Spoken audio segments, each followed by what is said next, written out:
ಬಾವ, ಈ ಆದರ್ಶ ದಂಪತಿಗಳು ಹೇಳ್ತವಲ್ಲ, ಅದು ಯಾರಿಗೆ ಹೇಳ್ತು? ಯಾರಿಗೆ ಕರೀತ ಆದರ್ಶ ದಂಪತಿಗಳು ಹೇಳಿ?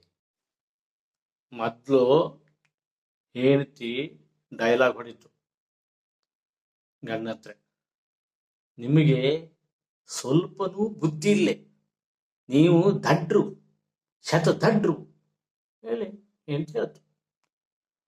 ಆವಾಗ ಗಂಡ ಶುರು ಮಾಡ್ತ, ಹೌದೇ, ಯಾವತ್ತು ಮದುವೆ ಆದ್ನೋ ಆವತ್ತೇ ನನಗೆ ಬುದ್ಧಿ ಇಲ್ಲೇ ಹೇಳಿ ಸಾಬೀತಾಯ್ತು.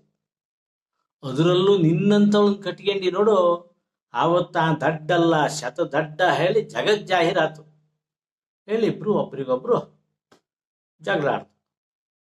ಕಡೆ ಗಂಡೊಂದ್ ಬರೀ ಸುಮ್ಮಂಗ್ ಕೂತ್ಕತ್ತ, ಹೆಂಡತೊಂದ್ ಬರೀ ಸುಮ್ಮಂಗ್ ಕೂತ್ಕತ್ತು ಮೌನವಾಗಿ.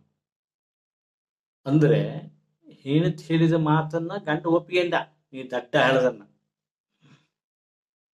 ಗಂಡನು ಹೆಂಡತಿಗೆ ಹೇಳಿದ ಮಾತನ್ನ ಹೆಂಡತಿ ಒಪ್ಪಿಗೆಂತು, ನಿನ್ನ ಮದುವೆ ಆಗ ತಪ್ಪು ಮಾಡಿದೆ ಹೇಳೋದನ್ನ. ಅಂದ್ರೆ ಮೌನಂ ಸಮ್ಮತಿ ಲಕ್ಷಣಂ, ಇಬ್ರು ಮೌನವಾಗಿದ್ದ ಅಂದ್ರೆ ಇಬ್ರು ಮಾತನ್ನು ಒಪ್ಪಿಕೊಂಡಿದ್ದಾಳೆ ಅರ್ಥ. ಕಡೆಗೆ ಒಂದ್ ದಿವಸ 2 ದಿವಸ ಒಂದು ವಾರಗಟ್ಲೆ ಮಾತಾಡದೆ ಇದ್ರು ಇದ್ದ. ಅದು ಅವಕ್ಕೆ ಗೊತ್ತಿರ್ತು ಮೌನವಾಗಿದ್ದೆ ಜಗಳ ಆಗ್ತಿಲ್ಲ ಹೇಳಿ. ಹಂಗಾಗಿ ಒಬ್ರಿಗೊಬ್ರು ಮಾತಾಡದೆ ಸುಮ್ಮಂಗಿರ್ತ.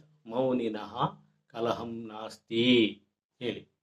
ಇಂತಹ ಆದರ್ಶಗಳನ್ನೆಲ್ಲ ಮೈಗೂಡಿಸಿಕೊಂಡಂತಹ ದಂಪತಿಗಳಿಗೆ ಆದರ್ಶ ದಂಪತಿಗಳು ಹೇಳ್ತಾ, ಗೊತ್ತಾಯ್ತಾ?